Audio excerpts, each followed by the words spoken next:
أشهد أن لا إله إلا الله وحده لا شريك له وأشهد أن محمدا عبده ورسوله أما بعد فأعوذ بالله من الشيطان الرجيم بسم الله الرحمن الرحيم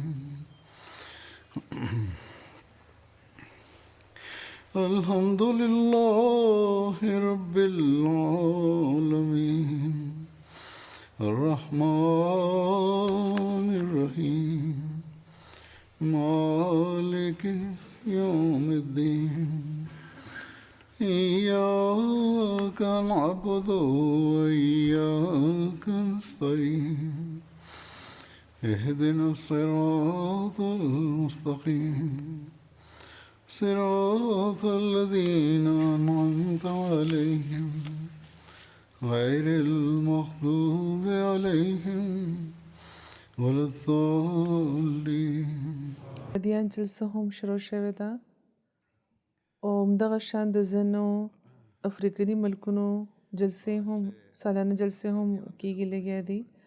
خدای پاک د هر ملک جلسه دې په هر لحاظ برکتي کی.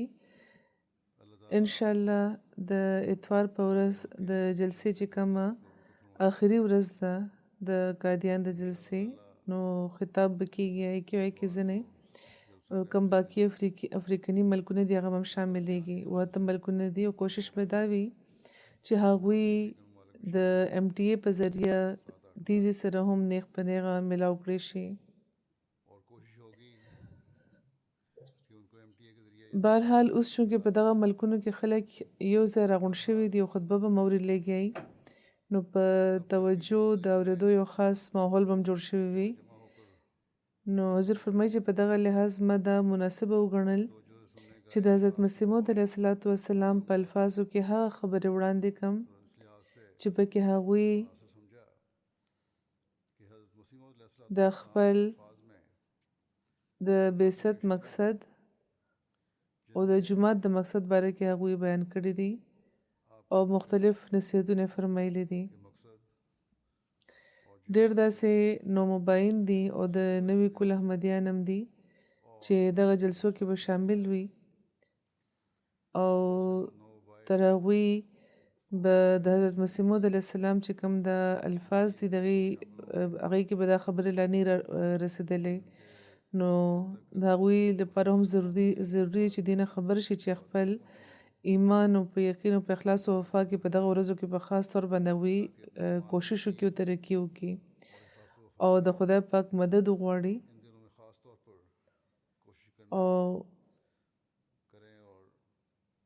او د حضرت مسیح موعود علیه السلام د بعثت د مقصد او د خپلو ذمهوارو ادراک د ترلاسه کړي.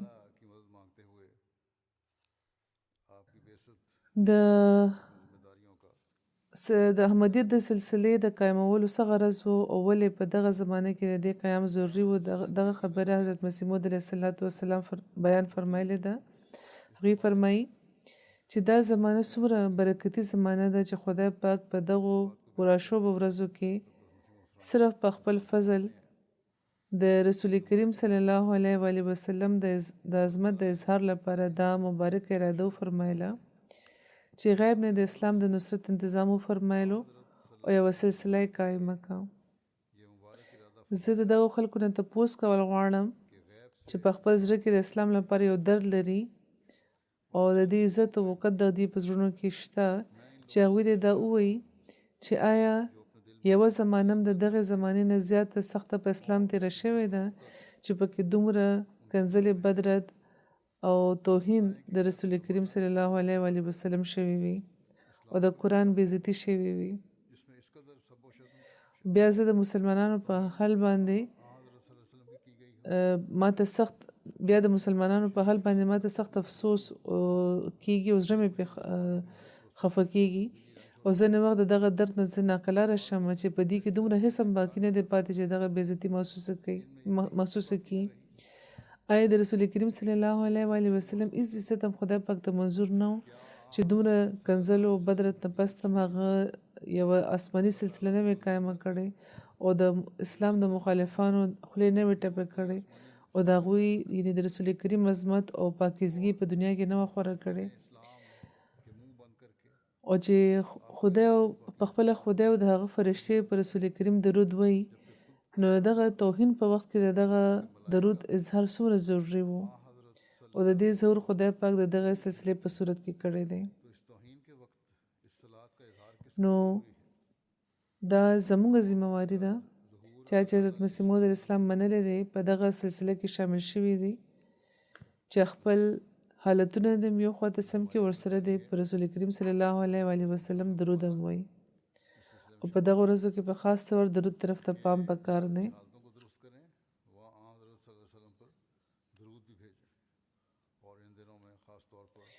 مونږ چې زیات نه زیات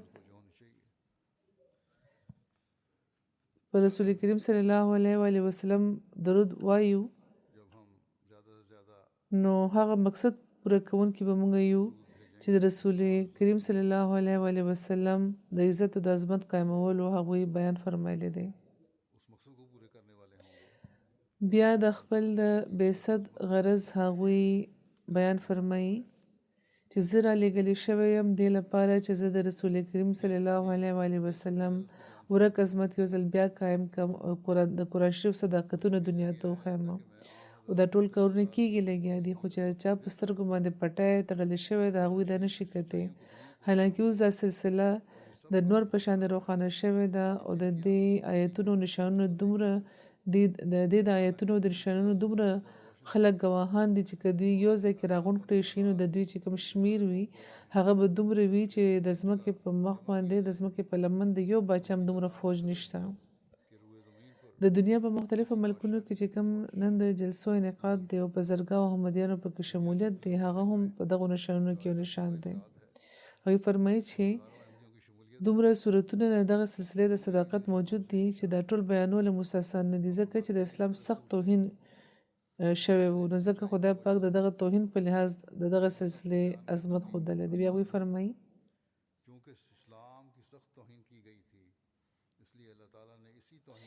بیا هغوی فرمایي چې دا زمانه هم د روحاني جنگ ده شیطان سره جنگ شروع دی شیطان سره د خپل ټولې وسلې او خپل مکر هر قسم هغه راوړی دی او د اسلام په کلا باندې هغه حمله کوي لګیا دی هغه د غوړ چې اسلام له شکست ورکړي خو خدای پاک دغه وخت د شیطان له په دغه آخري جنگ کې همیشه لپاره شکست ورکول لپاره دغه سلسله قایمه کړې ده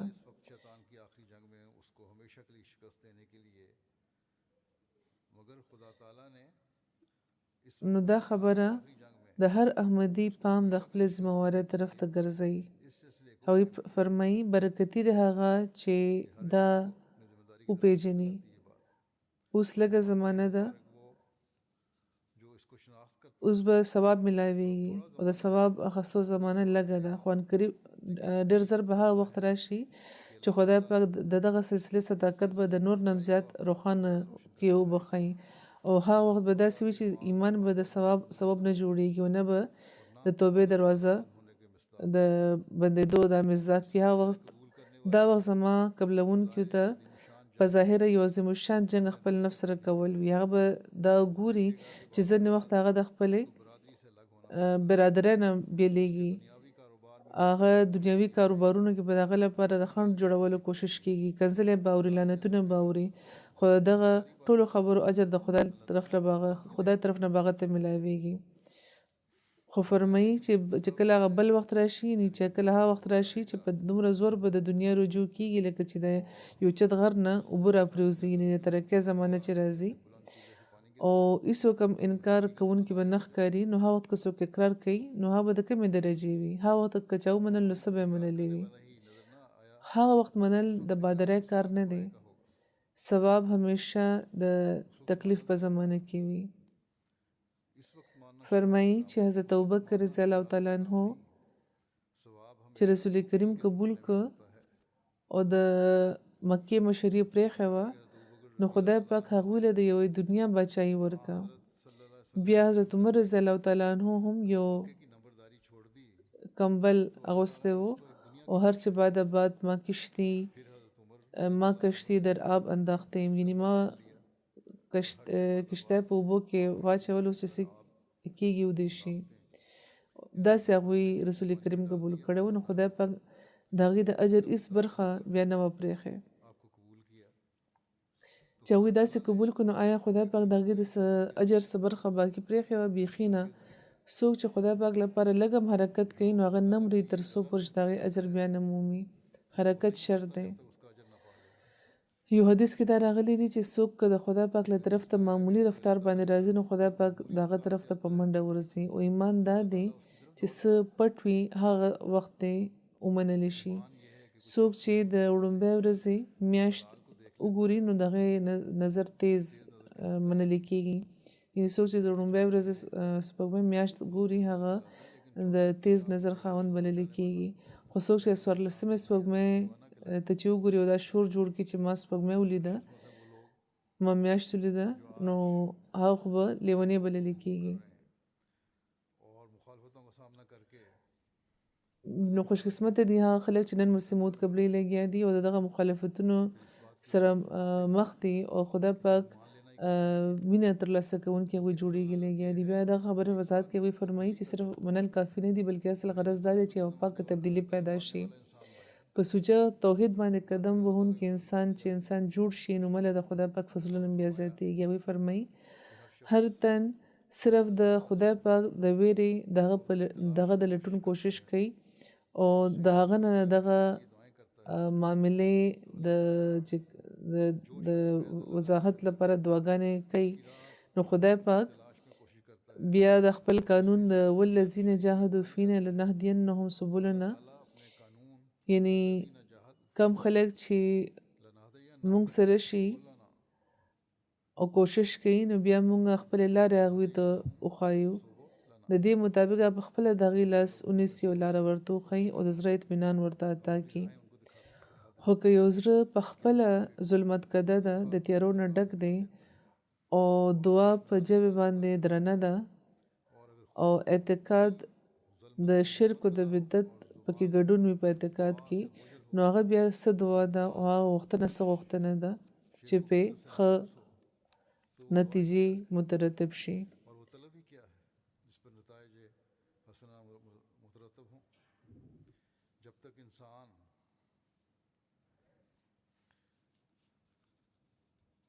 تر څو چې انسان په پاک زړه او په صدق او په خلوص د ټولو ناجایزو لارو او د امیدونو دروازې په خپل ځان بندې نه کړي او د خدای پاک مخې ته لاس نه خوري، تر هغې هغه د دې قابل نه وي چې د خدای پاک نصرت او تایید دې ورته میلاو شي. خو چې کله هغه د خدای پاک په دروازه پریوزي او هغه ته دعا کوي نو د هغه دا حالت نصرت او رحمت جذب کوي. د نصرت او د رحمت جذب کوونکي وي دغې جذب شي.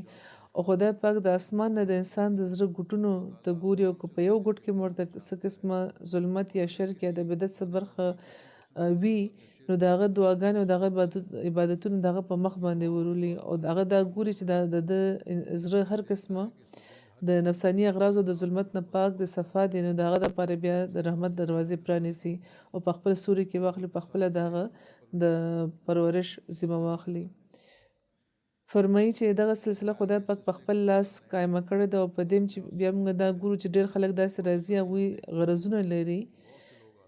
که غرضونه پیدا شوي دي نو خیر د خو بیا د کم ځای دي نو د کم ځای بیا د ایمان د ځینې خلک بیت چې کوي نو مقصد یې ځان سره راوړي وي. د دې نور وضاحت هغوی یو بل ځای کې داسې فرمایلی دی. فرمایي چې د نفس اغراض شرک وي دا په زړه باندې پردې راولي.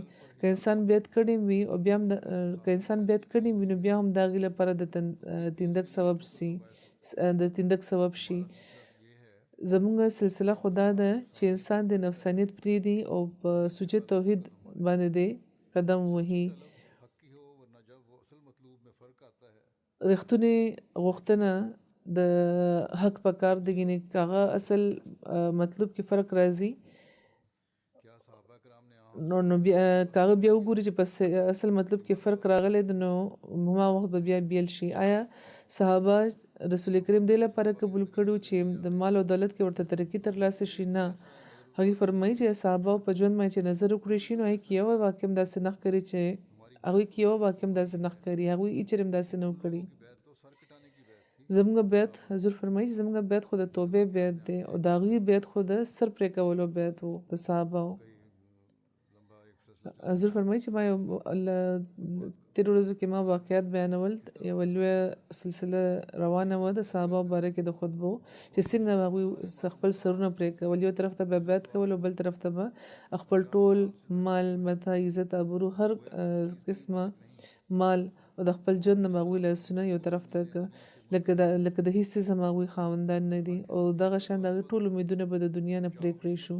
هر قسمه د عزت او د عظمت او د جاه و حشمت د ترلاسه کول ارادې به ختمې شوې. چاته دا خیال و چې موږ به باچایان جوړې کړو یا د یو ملک به فتح کوو، دا خبرې د هغوی په عوامو ګمان کې به هم نه وي، بلکې هغوی د هر قسمه امیدونه نه به لرې شو او هر وخت خدای پاک په لاره کې به هر غم او مصیبت سره د خوند زغملو له به هغوی تیار وو، تر دې چې ژوند قربانولو له به هغوی تیار وو. د هغوی خپل خدا حالت و چې د دنیا نه بیخي بیل او پرېکړې شوي وو. خدا یو بله خبره ده چې خدای پاک په هغوی باندې خپل عنایت وکړو، هغوی ته ډېر څه وبخل او هغوی چې په دغه لاره کې خپل هر څه قربان کړي وو هغوی له په زرګاو چند زیات ورکړه. بیا نور هدایت هغوی فرمایي خپل فرمایي چې جومات د قایمولو اصل مقصد توحید قایمول او د خدای پاک مینه پیدا کول. د هغوی فرمایي چې د خدای پاک سره د مینې څه مطلب دی؟ دا چې خپل مور پلار، خپل ښځه، خپل اولاد، خپل نفس، غرض دا چې هر څیز د خدای پاک په باندې د خدای پاک رضا دې مقدمه کړی شي. په قرآن کې دا راغلی دی چې فذکروا الله کذکرکم آباءکم او اشد ذکرا، یعنی خدای پاک داسې یادوي لکه څنګه چې تاسو خپل پلاران یادوي، بلکې د دې نه هم زیات د سختې درجې مینې سره خدای یادوي. اوس دلته دا خبره غور غواړي چې خدای پاک دا تعلیم نه دی ورکړی چې تاسو خدای ته پلار وایي، بلکې دا دې لپاره ښودلی دی چې د عیسایانو په شان تاسو دوکه نه شي او خدای ته پلار ویل شروع نه کوي. او که څوک دا وایي چې د بیا د خدای د پلار نه د کومې درجې مینه شوه نو دغه اعتراض لرې کولو لپاره دا وفرمیل چې او اشد ذکره او اشد ذکر نه وي نو بیا اعتراض کېدی چې خو اوس دې دا خبره حل کا. نو دا ده د خدای پاک مینه چې د یو مؤمن په زړه کې پکار ده چې وي. د ټولو دنیاوي رشتو نه زیاته د خدای مینه پکار ده. موږ ته خپل اجازه اخیستل پکار دي چې آیا دا مینه موږ په ځان کې د پیدا کولو کوشش کوو لګیایو یا آیا دې لپاره زموږ په زړه کې څه خواهش شته، څه ناقلاري شته. حضرت مسیح موعود علیه السلام د دغې مینې نور وضاحت کړی دی او د دې معیار هغوی بیان فرمایلی دی. هغوی فرمایي اصل توحید قایمولو لپاره ضروري دی چې د خدای پاک مینې نه پوره برخه واخلئ او دا مینه نشي ثابتېدی تر څو چې عملي برخه پکې کامله نه وي. صرف په خوله دا نه ثابتېږي. څوک د خواږو صرف نامه اخلي، د شکر یا د چینو نامه اخلي، نو دا هیچرې نشي کېدی چې په دې خوله خوږه شي. یعنی په خوله که چا د ملګرتیا اعتراف کوي، اقرار کوي، خو د مصیبت په وخت د هغه د امداد نه هغه ځان یو خواته کی نو دا بیا رښتونی ملګری نشي بللی کېدی، نشي ګرځېدی. همدغه شان د خدای پاک د توحید اقرار صرف په خوله او د مینې هم اقرار صرف د خولې وي نو هیڅ فایده نشته دی، بلکې دا برخه د ژبې اقرار پسې عملي برخه زیاته غواړي. د دې دا مطلب نه چې زباني اقرار سیز نه دی. غرض زما دا دی چې زباني اقرار سره عملي تصدیق لازمي دی او دې لپاره ضروري ده چې د خدای پاک په لاره کې د خپل ژوند وقف کړی شي، یعنې د خدای پاک په هر څیز باندې مقدم وي. دغه حکامت دې په هر څیز باندې مقدم وي دغه چې کوم دین دی هغه دې په هر څیز باندې مقدم وي او دین په دنیا باندې مقدم لرونکي وي فرمایي چې همدا اسلام دی او دا غرض چې ور لپاره زه رالیږلی شوی یم نو څوک چې دغه وخت د دغې چینې ته نه جوختېږي چې کومه خدای پاک د دغه غرض لپاره جاري کړې ده نو هغه به یقینا بې نصیبه پاتې کېږي او که څه اخیستل او مقصد ترلاسه کول دي نو رښتونی طالب ته پکار دي چې هغه د دغه چینې طرف ته رامخکې شي او قدم د مخکې ږدي او د دغه چینې چې جاري ده د دې په غاړه د خپل خوله کېږدي او دا نشي کېدی چې تر څو چې د خدای پاک مخې ته د غیریت چې کومه لباده د هغه د انسان لرې نه کړي او د ربوبیت په استانه پرېونځي او دا لوز ونه کړي چې د دنیا وجهه ټول لاړو او د مصیبتونو غرونه که راپرېوته ورباندې نو بیا به خدای پاک نه پرېږدي چې څه وشي خدای پاک به نه پرېږدي او د خدای پاک په لاره کې هر قسمه قربانۍ لپاره به تیار وي د ابراهیم علیه السلام عمده عظیم الشان اخلاص چې هغوی د زوی د قربانۍ لپاره تیار شوي وو د اسلام منشا دا ده چې ډېر ابراهیمان دې جوړ کړي نو تاسو هر کوشش تاسو کې هر چاته دا کوشش پکار چې ابراهیم دې چې زه تاسو رښتیا یم چې ولی پرسته مه جوړیږي بلکې ولیان شي او پیر پرسته مه جوړیږي بلکې په خپل پیران شي تاسو دغه لارو نراشي چې بشک هغه تنګ لارې دي خپل مقام هغه جوړ کړي دا نه چې پیری مرودي شروع کړي بلکې ځان په هغه سطح بوزي چرته چې انسان ولیان بلل کېږي چې چرته به خلک دا و چې او دا غتند چې نیک کارونه کوي د دې په قدم روانېدل پکار دي فرمایي چې تاسو په دغه لارو راشي بشک د تنګ لارې دي خو چې په دې باندې څوک داخل شي نو هغه ته بیا راحت او آرام ملاويږي خدا ضروري چې دغه دروازې نه بیخي به سپکېږي او تیریږي به ډېر لوی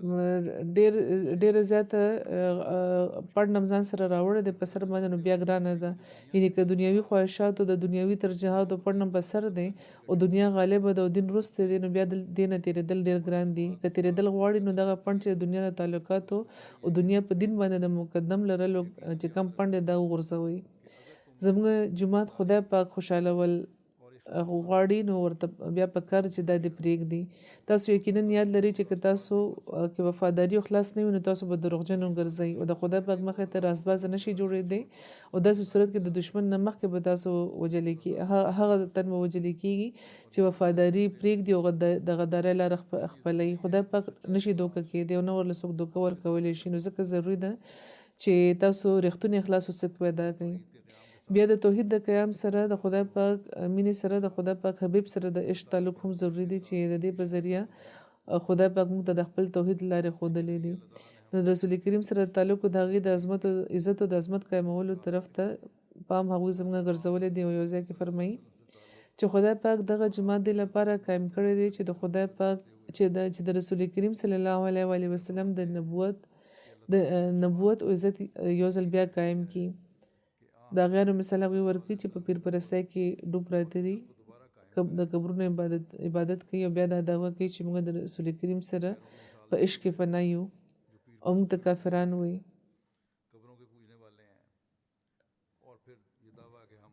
او دغه خبره اعلان کوي چې احمدیان نعوذ بالله د رسول کریم د توهین ارتکاب کوي نو د هغې باره کې فرمایي چې یو تن چې عاشق بلل کېږي که د هغه په شان په زرګاو نورم وي نو د هغه د عشق د محبت بیا څه خصوصیت پاتې دي یعنې یو تن دی چې عاشق بلل کېږي د چا خو ورسره د هغه نورم ډېر معشوقان جوړ کړي وي نو بیا چا سره چې عشق یې لګیا د هغه څه خصوصیت پاتې دی نو بیا که دی د رسول کریم په مینه کې او په عشق کې فنا دي چې کوم دی دعوه کوي چې موږ رسول کریم سره عشق لرو نو بیا دا څه خبره ده چې هغوی د بزرګاو خانقاهونه دي او مزارونه چې هلته عبادتونه کوي هلته ځي هلته زیارتونه کوي نظرونه کوي دعاګانې کوي بلکې سجدې هم کوي فرمایي چې مدینې ته خو نه ځي خو اجمیر ته او نور خانقاهونو ته بربند سر او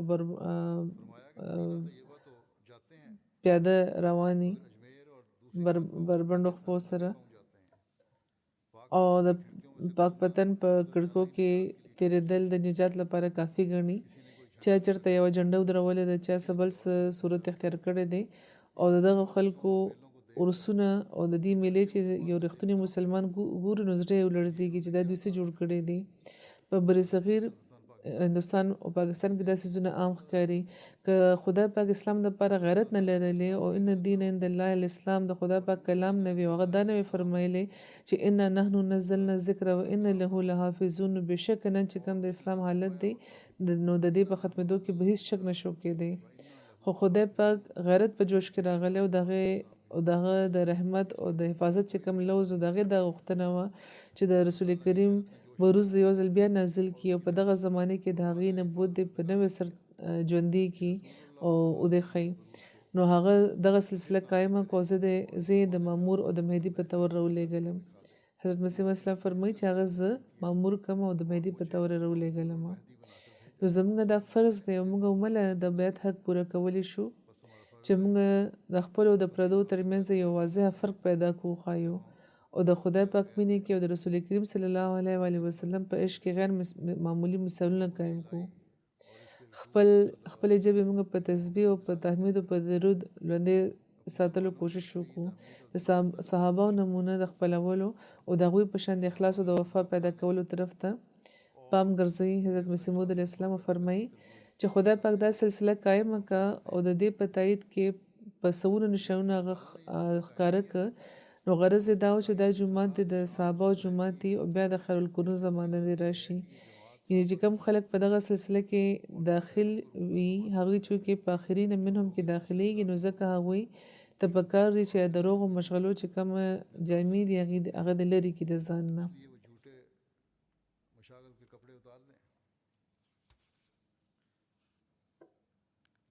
د احمدي کېدو لپاره چې کومې د دروغو مشغلې دي هغه ختمېدل پکار دي.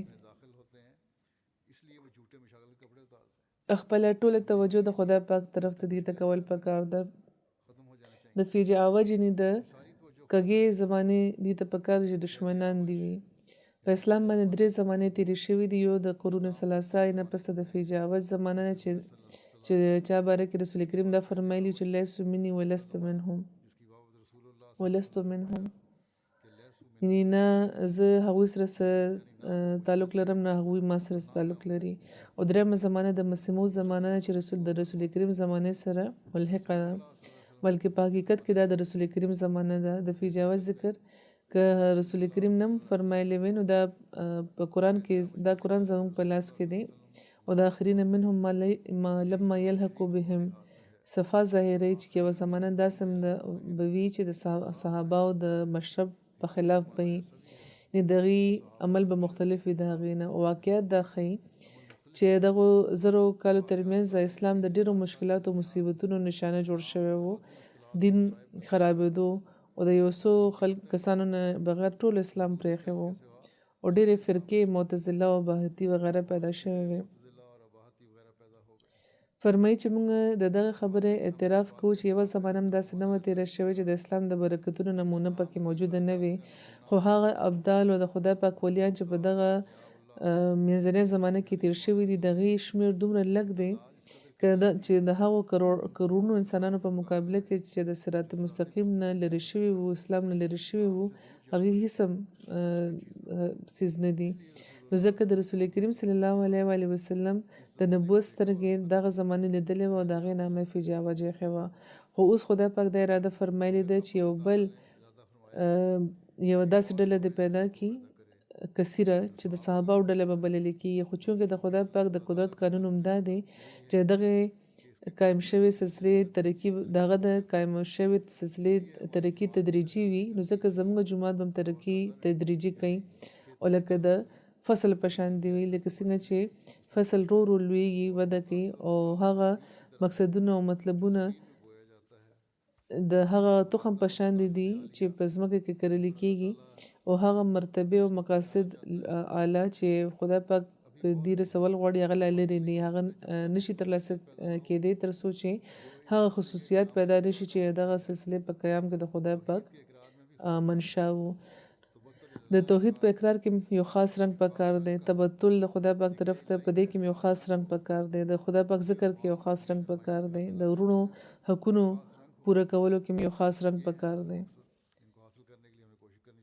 نو دا د زموږ مقصدونه چې ترلاسه کول موږ ته کوشش پکار دی. مله به د جمعه طریقې موږ وګورو. بیا د قرآن په خاص توجه او په پوهه د ویلو طرف ته هغوی زموږ پام ګرځوي. فرمایي چې یاد ساتل پکار دی چې قرآن په تیرو کتابونو په نبیانو احسان کړی چې دغه تعلیمونه چې د کیسې په رنګ کې وو هغې له علمي رنګ ورکو. زه رښتیا وایم چې یو تنم د دغه کیسو د نجات نشي بیا مونږ تر څو چې هغه قرآن ونه وي، ځکه چې قرآن هم هغه د قرآن هغه شان چې وانه لقول الفصل ما هو بالهزل، یعنی دا یو فیصله کوونکی کمال دی او بیخي څه بېهوده کلام نه دی.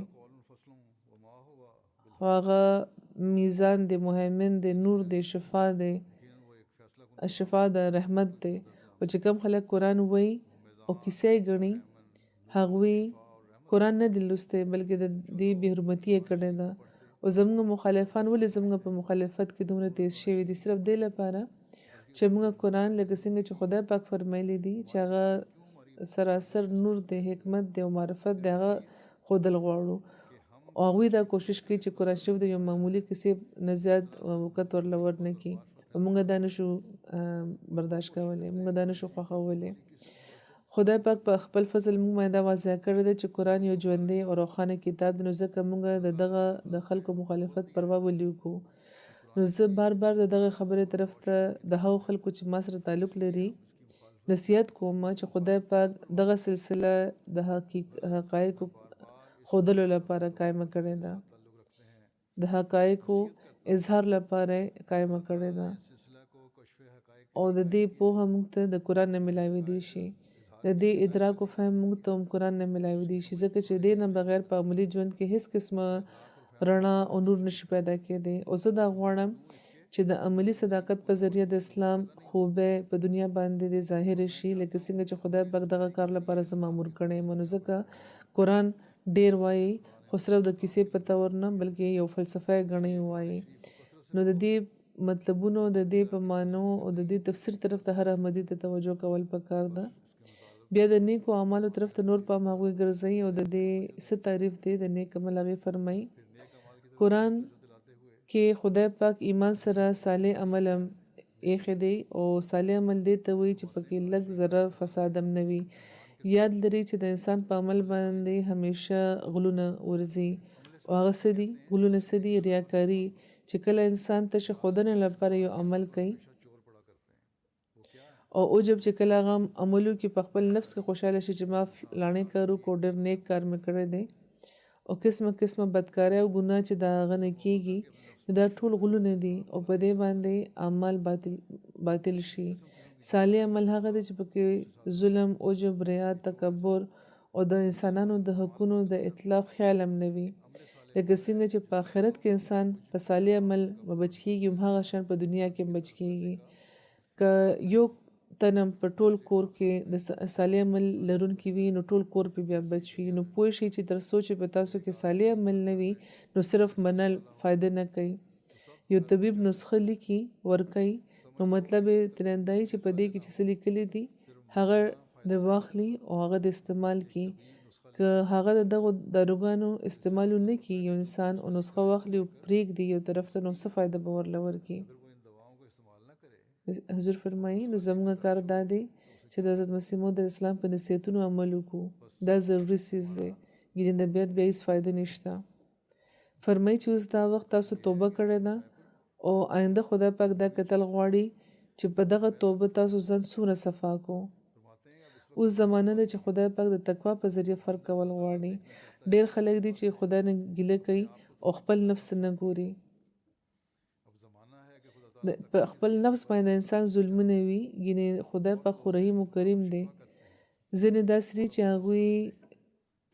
هغوی د ګناه نه خبر شي او ځینې داسې وي چې هغوی د ګناه نه اړو خبرېږي نه. نو ځکه خدای پاک همیشه لپاره د استغفار التزام کړی دی په مونږه چې خدا خبر څه وخت انسان څه داسې خبر وکړي چې ګناه کې وشمېرلی شي. نو ځکه استغفار کوئ. انسان د هر ګناه لپاره که هغه ښکاره وي که د باطن ګناه وي که خبرې ترې نه او که نه وي او که د لاسو د خپې او د ژبې او د پوزې او د غوږونو او د سترګې د هر قسمه ګناهونو استغفار هغه ته کول پکار دی.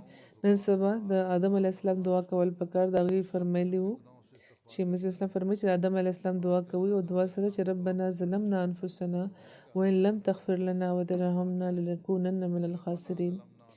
دا دعا مخکې نه قبوله شوې ده. په غفلت ژوند مه تېروئ. کم تن چې په غفلت ژوند نه تېروي نو بیخي داسې نشي کېدی چې هغه د په فوق طاقت بلا کې ګیر شي. یو بلا هم بغیر د اذن نه راځي. لکه څنګه هغوی فرمایي چې ماته دا دعا الهام شوې ده چې رب کل شین خادمک رب فحفظني وانصرني وارحمني. فرمایي چې دا دعا هم کوي. بیا هغوی فرمایي یاد لرئ چې عقل د روح په صفای پیدا کیږي. څومره چې انسان د روح صفایي کوي هماغومره عقل کې تیزی راځي او فرشته مخامخ ورته ولاړ وي دغه مدد کوي. خو د فاسقانه ژوند چې څوک لري دغه دماغ ته رڼا نشي راتلی. تقوا خپله کوي چې خدای تاسو سره شي. صادق سره شي چې تقوا د تقوا حقیقت په تاسو واضح شي او تاسو توفیق ملاو شي. دا زموږ منشا ده او دا موږ په دنیا کې قایمول غواړو. هغوی فرمایي چې زموږ جومات ته دا نصیحت همیشه یاد ساتل پکار دی او دا خبره د هغوی د نظر وړاندې ساتي چې کم زه بیانوم او ما ته چې همیشه څه خیال راځي نو همدا راځي چې دنیا کې خو رښتې وي او ځینې یې کې د ښایست په لحاظ ځینې د خاندان یا دولت په لحاظ او ځینې د طاقت په لحاظ. خو خدای پاک د دغو خبرو پروا نه لري. هغه په صفات ته وردا فرمایلی دي چې ان اکرمکم عند الله اتقاکم. د خدای پاک په نظر کې هم هغه عزتمند دی چې څوک متقي دی. نو چې کوم د متقیانو جومات دی خدای به هم هغه ساتي او باقي به ووجني. دا یو ډېر نازک مقام دی او دې ځای کې دوه نشي ودرېدی. متقیم هلته پاتې شي او شرپسند او ناپاک هم دی هلته دا نشي کېدی. ضرور دی چې متقي دی ولاړ وي او چې کم خبیث وي هغه دې ووژلی شي. او چونکې د دې علم سره خدای لري چې څوک د هغه په نظر کې متقي دی نو دا ډېر د ویرې مقام دی. خوش قسمته دی هغه انسان چې متقي دی او بدبخته دی هغه چې لعنت د لاندې راغلو. نو هر وخت توبه او استغفار او د خدای پاک په پناه کې د راتلو او د شیطان نه د بچ کېدو موږ ته کوشش پکار دی. فرمایي دغه سلسلې کې چې داخل شي نو پکار چې تاسو وجود دی بیخي بیل شي او تاسو بالکل یو نوی ژوند تیرونکي انسانان شئ چې څه چې تاسو مخکې وي هغه تاسو پاتې نشي. دا مه ګڼئ چې خدای پاک په لاره کې بدلون راوستو نه پسته به تاسو محتاج شئ یا ستاسو به ډېر دشمنان پیدا شي. نه د خدای پاک لمن نیونکي بیخي چېرته نه محتاجه کېږي. هیڅ چېرې په بدې ورځې نشي راتلی. خدای پاک چې چا ملګری او مددګار شي نو د هغه ټول دنیا هم دشمن شي نو هېڅ پروا هغه بیا نه لري. مؤمن که په مشکلاتو کې ګیر هم شي نو بیخي هغه په تکلیف کې نه وي بلکې هغه ورځې د هغه لپاره د جنت ورځې وي. د خدای فرشتې د مور په شان هغه په غېږه کې واخلي. نو په اختصار دا چې خدای په خپله د هغې محافظ او ناصر شي او دا خدای چې داسې خدای دی چې هغه علی کل شیء قدیر دی. هغه عالم الغیب دی، حی قیوم دی. څوک چې د هغه لمنو نیسي هغه بیا آیا څوک چې د هغه لمنو نیسي نو څه قسم تکلیف بیا مونتی شي؟ بیخي نه. خدای پاک خپل حقیقي بنده د داسې وختونو کې بچ کړي چې دنیا حیرانه پاتې شي. په اور کې پرېوتو نه پس د حضرت ابراهیم علیه السلام هلته نه ژوندي راوتل دا دنیا لپاره حیرانوونکې خبره نه وه. آیا یو خطرناک طوفان کې حضرت نوح د هغې د ملګرو صحیح سلامت بچ کېدل داسې وړه خبره وه؟ داسې قسم بې شمېره مثالونه موجود دي او په خپله دې زمانه کې خدای پاک په خپل د قدرت د لاس کرشمې ښودلی دي او ګوري چې په ما باندې د قتل او د اقدام قتل مقدمې جوړې شوې وې او یو ډېر لوی ډاکټر چې پادري و هغې کې مدعي و او چې کوم آریه خلک و ځینې مسلمانان هم د هغې مرسته کوله. خو آخر هماغه وشو چې خدای پاک مخکې نه فرمایلي وو ابراهیم بې قصوره وګرځولی شوم زه. خدای پاک په خپله خدای پاک هغې باعزته بري کړی وو. خدای پاک دې موږ د حضرت مسیح موعود اسلام د نصیحتونو د خواهشاتو مطابق د خپل ژوند تېرولو توفیق دې موږ له راکړي او په حقیقت کې دې موږ په خپل ژوند کې یو پاکه تبدیلي پیدا کوونکي شو او د جلسې په دغه ورځو کې قادیان کې هم هر ملک چرته چې جلسې روانې دي هر شاملېدونکي دې په خاص دعاګانو کې خپل وخت تېروي او دا دعا دي کوي چې خدای پاک دې موږ له د بیعت حق پوره کولو توفیق راکړي همدغه شان د دنیا هر عمدي په دغه خبره د غور کوي چې آیا موږ هغه یو چې موږ هغه څه یو چې چې مسیح موعود اسلام موږ جوړول غوښتو یا خپل د جومات ته چې کومه توقع هغوی لرله که نه نو موږ ته هر وخت د دې لپاره کوشش دعا کول پکار ده خدای پاک دې موږ ټوله د دې توفیق راکړي حضور فرمایي چې دا وخت وزره یو څو مرومینو ذکر کومه جنازې دي یوه جنازه خو حاضره ده حضور تپوس کوي چې جنازه راغله ده که نه دا حاضره جنازه ده د فضل احمد ډوګر صاحب چې کارکوونکی و د جامعه احمدیه د انګلستان چودھری علادتا ډوګر صاحب زوی و په 28 دسمبر کې وفات شوی دی 51 کال عمر کې ان لله و ان الیه راجعون دی موسی و په غم ځپلو کې د دې اهلیه د عظما فضل صاحبه او څلور زامن او درې لوڼه دي په کال 1999 کې هغوی دلته انګلستان ته راغلي وو په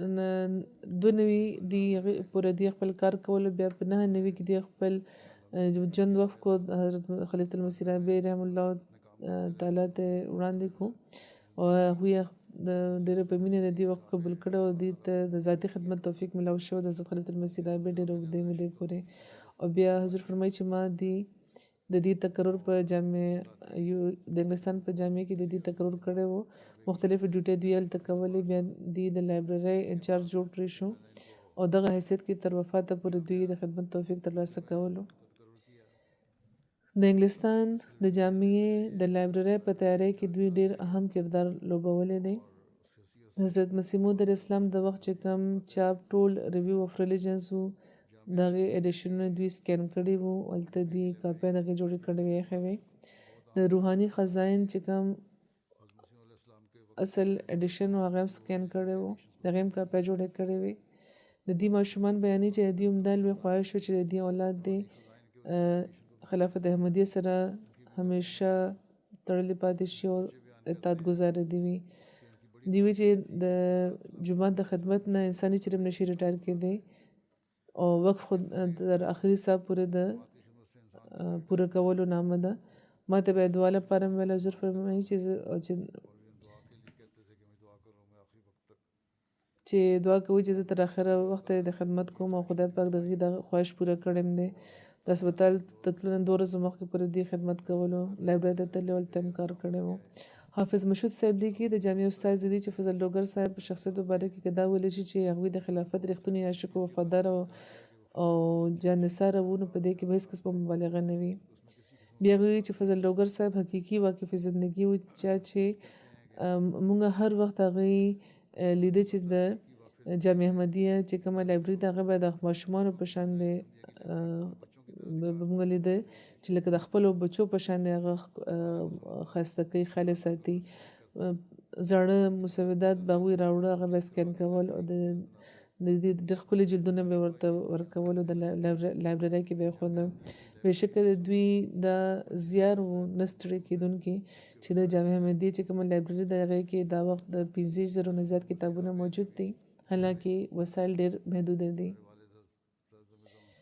حضرت خلیفۃ المسیح رابعه هم د دې ذکر په یو خطبه کې حضور فرمایي چې زما د والد صاحب د حضرت صاحبزاده مرزا منصور احمد صاحب په وفات باندې چې کومه خطبه هغوی ورکړې کې د هغې ذکر کړی او شکریه د دوی ادا کړی او د کارونو ستاینه یې کړې وه د جلسې ډیوټۍ به هم دوی همیشه ورکولې حضور فرمایي چې ما سره به هم دوی ورکولې په ربه کې د جلسې ډیوټۍ ما همیشه دوی ډېر په محنت او شپه ورځ یو کړی به دوی کار به یې کول اوس فکر به نه و د دوی زوم دی شاهد اقبال صاحب صدر خدا ملا احمدي دی په سویټزرلینډ کې پاتې شوي دي دوی چې کله هم خبره کېده نو ماته به دا وي چې تپوس به یې کول چې مونځ دې کړی دی که نه د مونځونو تلقین مې کول او دې طرف ته به خاص پام ګرځولو خدای پاک د دې سره د رحم او د مغفرت سلوک وفرمایي د دې اولاد دې هم جماعت سره او خلافت سره تړلي وساتي همیشه دویمه جنازه ده غایبه هغه ده د ملک منصور احمد عمر صاحب چې مربي سلسله و په ربه کې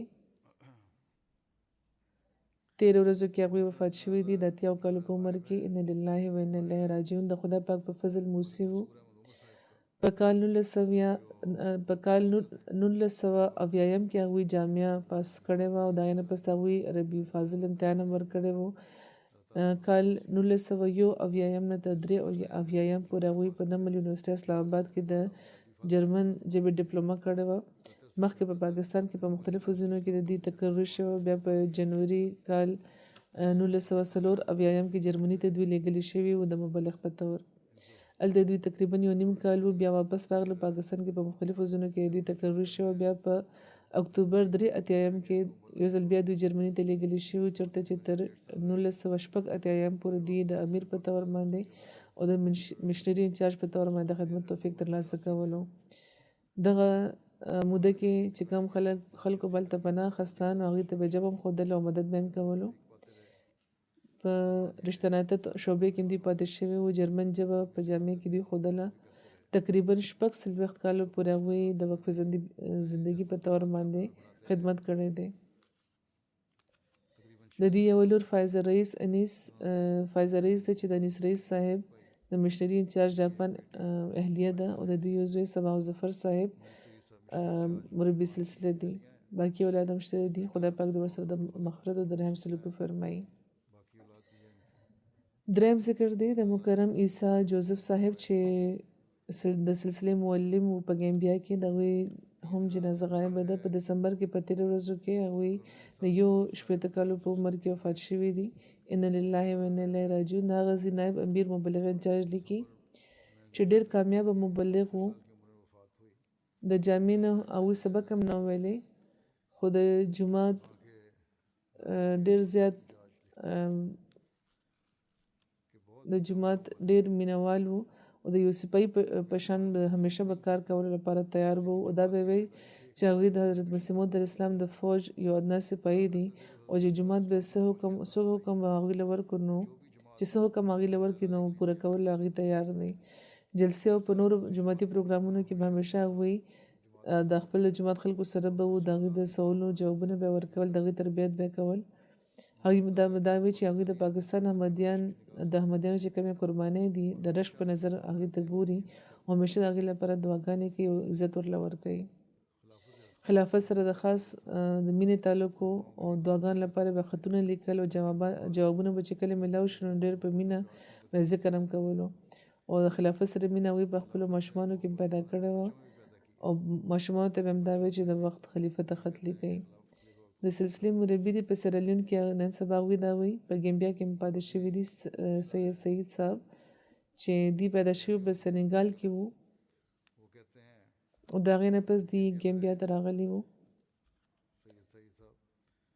د نوکرۍ په سلسله کې یا سبق یې چې ویلی وو. او ناصر احمدیه سیکنډري سکول کې د فرانسیسي استاد په طور دی خدمت ترسره کول. دغه دوران هغوی احمدیت قبول کو او بیا په اخلاص او وفا کې هغوی مخکې قدم ایښودو او په کال 1990 کې حضرت المسیح رابع چې ارشاد فرمایلی وو نو ټول چې کوم مرکزي سټاف هغوی ګیمبیا پرېښوده نو دوی بیا د ناصر احمدیه سیکنډري سکول پرنسپل جوړ کړی شوي وو. په دغه حیثیت کې نمایانه خدمات دوی بیا ترسره کړه او د نه پس دی د علاقې مشنري جوړ کړی شوي او تر وفاته پورې دوی هم په دې قایم وو. عیسی جوزف صاحب په ذریعه ډېر خلک احمدیان شوي وو.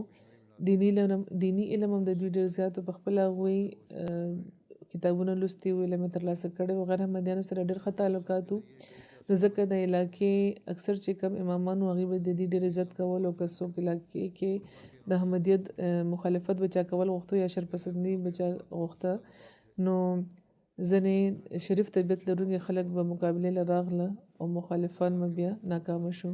بیا دلی کې چې بله خوبي د دې دا وه چې دوی صاحب علم وو. د دوی مطالعه ډېره زیاته وه لکه څنګه چې ما ووی او جوماتي لټرچر باندې دوی ته عبور حاصل وو.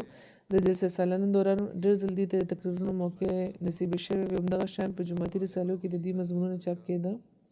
عاجزي او انکساري د دوی خاص وصف و.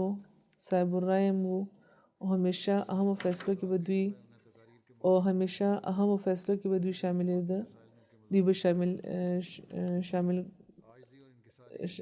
شاملېده به او اکثر به د دوی رایه به سمه ثابتېده. تهجد ګزار او دعاګو وو. ډېر زیات به دوی ته رښتوني خوبونه راتلل او چې کله به هم دوی ته چا د دعا لپاره ووایي نو دوی به ورله مشوره ورکوله چې مخکې د وخت خلیفه ته د دعا خط ولیکو بیا به پخپله دعا کوله. بیا د ګیمبیا مبلغ د مسعود صاحب هغوی دا وایي چې تبلیغ دوی ډېر شوق لرلو. د ډېرو ګنټو سفر به دوی کولو او لرې لرو کلو ته به دوی تله. ډېر نفیس طبیعت دوی لرلو. مزاج نه ډېر ښه و. څه د خوشحالۍ موقع به وه یا د غمي به وه یا بیماري به وه یا پریشاني به وه هر وخت به د دوی په مخ باندې مسکا وه. هر چا سره به په سره د مسکا ملاوېده او هر چا سره به ډېر په ګرم جوشۍ ملاوېده او هر چا به دا ګڼل چې ما سره بس دې مینه کې. ډېر رحمدل او نرم طبیعت لرلو. شفیق و. هېچېرې به هم د چا غیبت نه کولو او د چا په معاملې کې به دخل هم نه ورکولو. اطاعت دې بې انتها کولو. د خپلو افسرانو د ماتحتانو خیال به ساتلو. حوصله افزایي به یې کولو. دا به وي چې کله هم چې دوی نه پته کوله یا د رابطې کوشش به کولو نو پته به دا لګېده چې دوی د تبلیغ لپاره بهر وتي دي. وټساپ او سټیټسو باندې به دوی د قرآني آیتونو او د رسول کریم حدیثونو او د مسیح موعودو د خلفاء تبلیغي او د ربیعتي پوسټرونو د خلفاء تصویرونه به هره ورځ دوی باقاعدګۍ سره لګول. احمدیان او غیر احمدیان ته به یې لېږل او د تبلیغ بې انتها شوق لرلو. خدای پاک د دوی سره د مغفرت او د رحم سلوک وفرمایي. د دې اولاد ته د دې د نیکۍ جاري ساتلو توفیق ورکړي.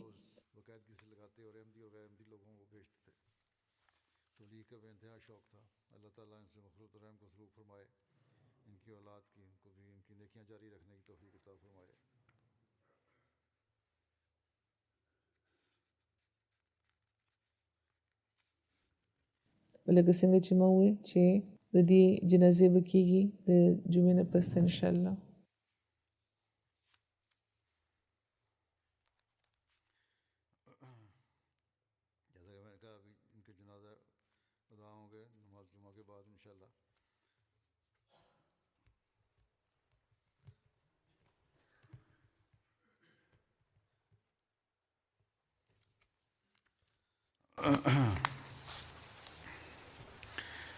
الحمد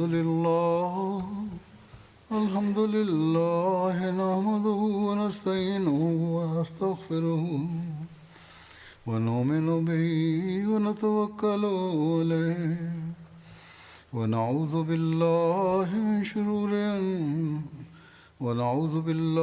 من شرور أنفسنا ومن سيئات أعمالنا.